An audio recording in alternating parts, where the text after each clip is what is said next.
We live in the northern part of the country, and that means it's flu shot season for us up here. I talked to a couple people that I know that work in the medical field, and they said they got theirs, and I said I hadn't, and they said you have to. You have to get a flu shot if you live up here. I had them before. I'm rethinking it this year. If your doctor gets a flu shot, find another doctor, because that tells you all you need to know about their understanding of how the flu really happens. You're risking a lot. The flu shots still contain 25 or so micrograms of mercury in the form of thimerosal, which doesn't belong injected in any human. It's the second most toxic metal known to man, maybe known substance to man. It's horrific that they would do that. And of course they guess at the flu shot each year. They guess at the strain. And again, remember, it isn't the identification by your immune system of the strain that's going to help you ultimately. It's okay to have it, but what it is your immune system. First and foremost, what is that? That means having an intact gastrointestinal system. We talked before, or maybe after, about this gastrointestinal issue. Healing the gut lining, having the villi have integrity, no more leaky gut, allowing for the microflora to live in that gut that is your interface between the outside world and your inside world.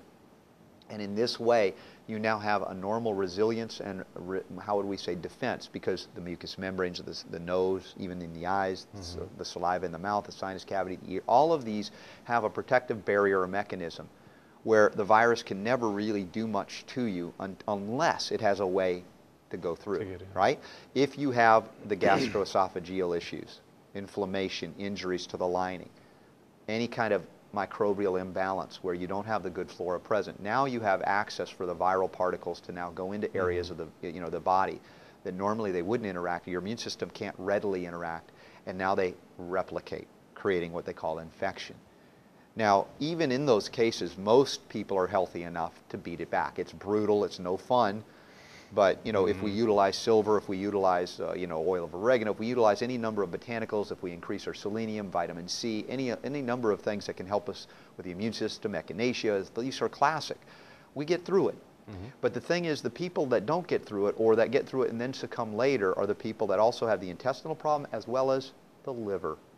The liver is congested. They can no longer detoxify the debris from even a successful immune battle. Now they've got a battlefield strewn with dead bodies circulating throughout the system, and they're just desperately trying to get this garbage out. There are endotoxins, toxic poisons now. The body has to eliminate, and if the liver is congested, because, listen, if people aren't eating organically, if they've been hammered by any number of the things that we've mentioned of toxins, even at small levels over time, the liver is overwhelmed, the selenium is depleted, the body is not able to do what it can do. You're not producing enough glutathione. At that point, now the body is smart. It throws it out any which way it can.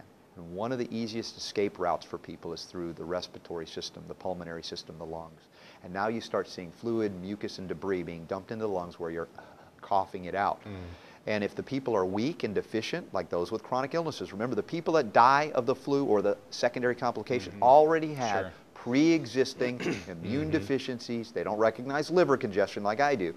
But these are the people now they're adapting, they're adjusting, they're trying desperately, and they're so weak that they succumb and they die in these cases. So in these cases, we have to increase detoxification capacity of the body by all the means that we know, and now we never have to resort. Now, however, homeopathic medicine, we've got companies and remedies that address homeopathically all the symptoms of flu as well as the specific viruses associated with that year's flu strain or any other flu strain.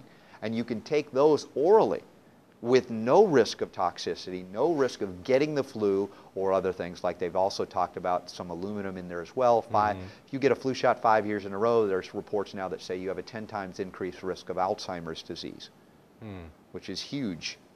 Do we need that? No. On top of the fact that many Americans have been duped into taking statin drugs to lower cholesterol, which is essential for brain and neurological function, the people with higher cholesterol are going to live longer, and they're going to have clear cognition well into their elder years with no Alzheimer's. They don't tell you that, right? But they have a drug to lower it, so everybody must lower it. So if you want to talk about that more, we can certainly bust that myth.